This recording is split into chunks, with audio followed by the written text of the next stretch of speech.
So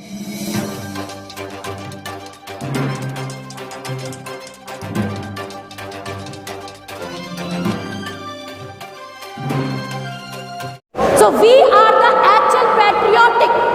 We SDPI is not for career. We are here for the cause. क्योंकि सियासत जो होती है वो डेमोक्रेसी में एक रीढ़ की हड्डी की तरह होती है। अच्छी सियासत लोगों को प्रोग्रेस देती है और मुल्क को डेवलप करती है। ये प्रोग्रेस, ये डेवलप हम समझते हैं कि 2014 से कतई ख़त्म हो गई। And at present in India SDPI is playing that role of opposition, honestly speaking. ठीक है, राजस्थान में जो नासिर और जुनैद का कत्ल हुआ, संघ परिवारों ने दोनों जिंदा जलाया, उस घर को अभी तक चीफ मिनिस्टर, कांग्रेस का चीफ मिनिस्टर है, अभी तक उनका घर पे पहुंचा नहीं है। तो ये अवाम समझना है, ये लोग सिर्फ और सिर्फ हम लोग को वोट बैंकों का इस्तेमाल करते हैं, हमारे इश्यूज़ पे काम करने के लिए ये लोग तैयार नहीं है। कल वहाँ पर जो है तनवीर सेठ ने अपने रिटायरमेंट का ऐलान किया, क्या वो सच बोल रहे हैं या फिर उनकी कोई सियासी चाल लगती है आपको? देखिए, उन्होंने साफ साफ किया है, मुझे थोड़ा हेल्थ इश्यूज़ है, तो हेल्थ इश्यूज़ के लिए मैं रेस्ट लेना चाहता हूँ, क्योंकि ये कंडीशन में मैं लोगों का खिदमत नहीं कर सकता, डिलीवर नहीं कर सकता, जो एक्सपेक्टेशन रहता है वो एक्सपेक्टेशन को मैं फुलफ़िल नहीं कर सकता। उन्होंने साफ साफ बताया है, उनका बातों को इज्जत देना चाहिए, क्योंकि अगर आदमी उतना प्रेशर में आके वो बोल रहा है बोलो तो उनको सपोर्ट करते हुए उनको रिटायर करना चाहिए, अगर एक आदमी पूछ रहा है, क्योंकि एक आदमी वो खुद काम करने के लिए विलिंगनेस नहीं है, यानी उसको हेल्थ इश्यूज़ है, तो वो रिटायर्ड होना चाह रहा है, तो लोग उनका तकलीफ़ को समझना है। मैं इतना ही बात करता हूँ, क्योंकि वो पार्टी उनका डिसाइड करेगा, क्योंकि उनको ज़बरदस्ती लेके आएंगे, ज़बरदस्ती उनको फोर्स करेंगे, फिर इलेक्ट होने के बाद फिर वो डिलीवर नहीं कर सकते, काम नहीं कर सकते, लोगों का खिदमत नहीं कर सकते, पूरा कॉन्स्टिट्यूंसी में घूम फिरा के लोगों का इश्यूज़ पे एड्रेस नहीं कर सकते, तो नुकसान आवाम को होगा। ये सब पार्टी का लीडर समझना चाहिए। तो ये वो मीडिया से कह रहे हैं, लेकिन इंटरनल वो जो है लोगों से कह रहे हैं कि मेरे पास लड़ने के लिए पैसे नहीं हैं, ये भी उनका कहना है।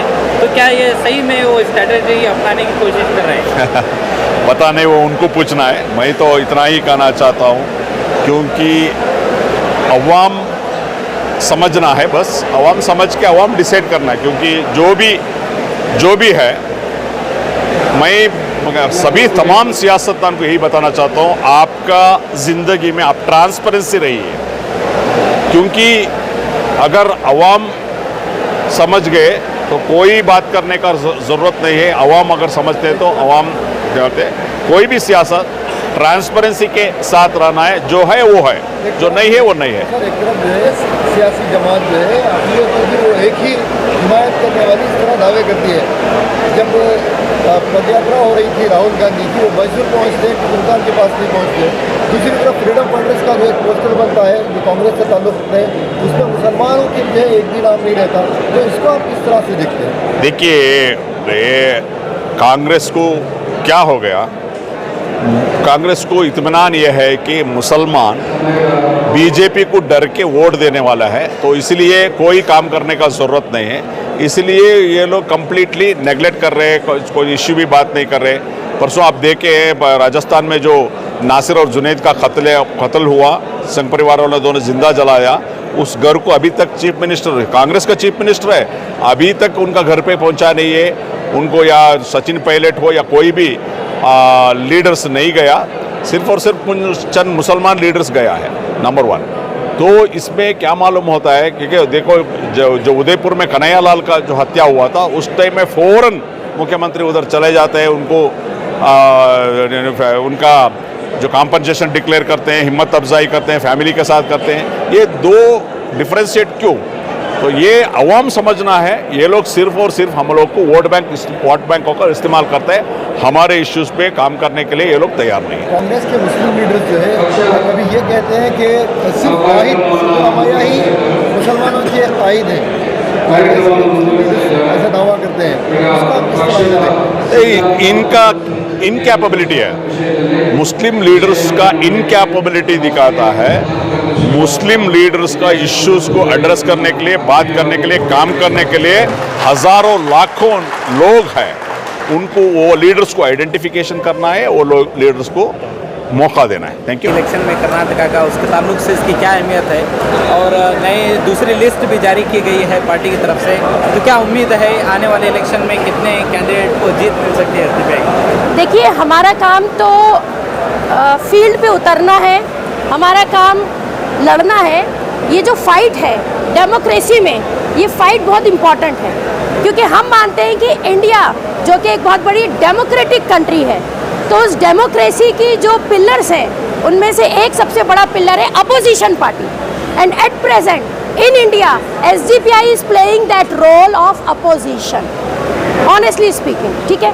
क्योंकि हम क्या देख रहे हैं कि जो पावर का मिसयूज इस वक्त हो रहा है, जो पॉलिटिकल सिनेरियो है, उसके ऊपर कोई चेक, कोई बैलेंस नहीं है। वो काम इस वक्त एसडीपीआई कर रही है। हमें इस बात से कोई सरोकार नहीं है कि हमारा रिजल्ट क्या होगा। हमें इस बात से ज़्यादा सरोकार है कि हम कितने पैट्रियाटिक हैं, हमें इस मुल्क का कितना कंसर्न है।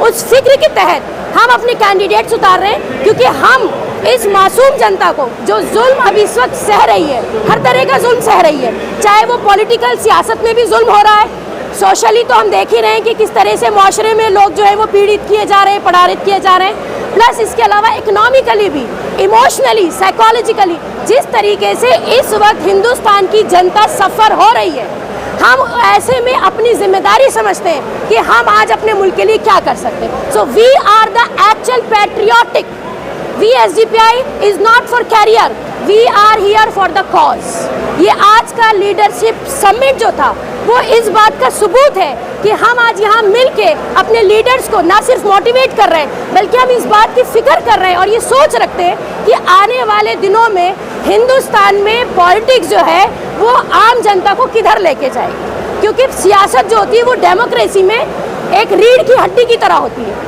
अच्छी सियासत लोगों को प्रोग्रेस देती है और मुल्क को डेवलप करती है।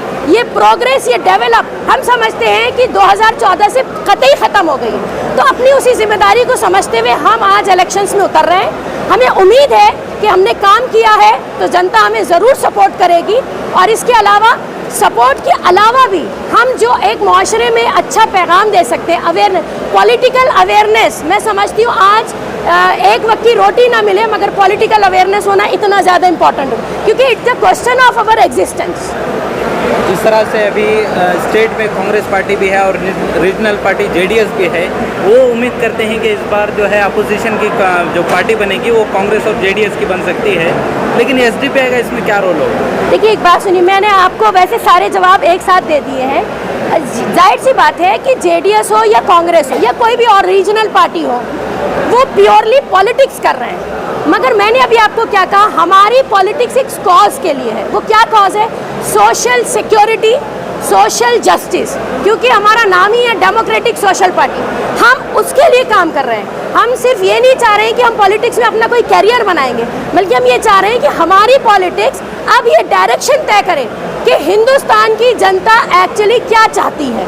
क्या वो ये चाहती है कि सलाखों के पीछे रहें? क्या वो ये चाहती है कि जिंदा जला दिए जाएं? क्या लिंचिंग और मर्डर यही हमारी न्यूज़ होनी चाहिए, या इसके अलावा हम कुछ प्रोग्रेस और डेवलपमेंट चाहते हैं? तो हमारा मकसद क्लियर है, इलेक्शन में उतरना, इलेक्शन लड़ना, सियासत में एज ए पॉलिटिकल पार्टी अपने आप को स्टैब्लिश करना, और जाहिर सी बात है जब हम पावर का हिस्सा बनेंगे तो हम सोशल जस्टिस के लिए काम कर सकेंगे। नहीं, वहाँ पर एमएलएस की जो जिम्मेदारियाँ होनी चाहिए थी उसमें क्या आवाम के जो ज़रूरतें हैं उनको किस हद तक पूरा किया गया और क्या इश्यूज़ हैं वहाँ पर? देखिए, चलो रईचूर में बहुत से इश्यूज़ हैं। सबसे इंडिया में जो है 100 बैकवर्ड डिस्ट्रिक्ट में रईचूर भी एक डिस्ट्रिक्ट है, तो इसलिए वहाँ इतना रिसोर्स रहने के बावजूद भी वहाँ पे कोई आज तक जितने भी इलेक्टेड मेंबर्स जाकर थे, चाहे वो एमएलए एमपी जो भी हैं, वो लोग सही तरीके से वहाँ पे काम नहीं किए। जैसे एम्स का है, आईआईटी का, ये तमाम चीज़ों में भी उनका रोल नहीं था।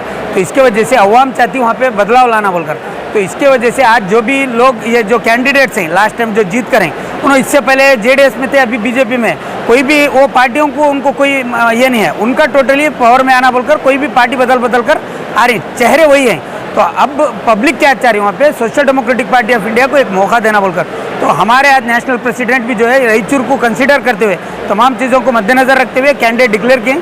उसमें मेरा नाम रायचूर के कैंडिडेट के लिए मुझे अनाउंस किया, बहुत ही खुशी है इंशाल्लाह, और लोगों का सपोर्ट भी है। आने वाले दिनों में वहाँ पे लोगों के लिए हमारे डिस्ट्रिक्ट काउंसिल, वहाँ की सिटी काउंसिल काम कर है, वो तमाम चीज़ों को हम लोगों के बीच रखकर हम लोग वोट मांगेंगे इंशाल्लाह। हमारे को उम्मीद है आने वाले दिनों में लोग भी जो इस तमाम चीज़ों का जायज़ा लेकर वोट देंगे बोलकर। तो आप कह रहे हैं कि आवाम वहाँ पर रायचूर में परेशान है, क्या ऐसे मुद्दे हैं जो आवाम को चाहिए वो हल नहीं हो सके, और क्या आप उसको हल करने के लिए आपकी क्या कोशिशें रही? देखिए वहाँ पे बेसिक जो होना चाहिए था, बेसिक इम्यूनिटीज़ इतनी है। रिसेंटली एक 6-7 महीने पहले बहुत से जो है पानी में गंदगी आने से बहुत से लोगों को जो है जान जाकर है, तो इसके बारे में भी वहाँ का कुछ एमएलए या जो भी हैं, जो लीडर्स हैं, जो इलेक्टेड मेंबर्स हैं, उनका जिम्मेदारी नहीं निभाए।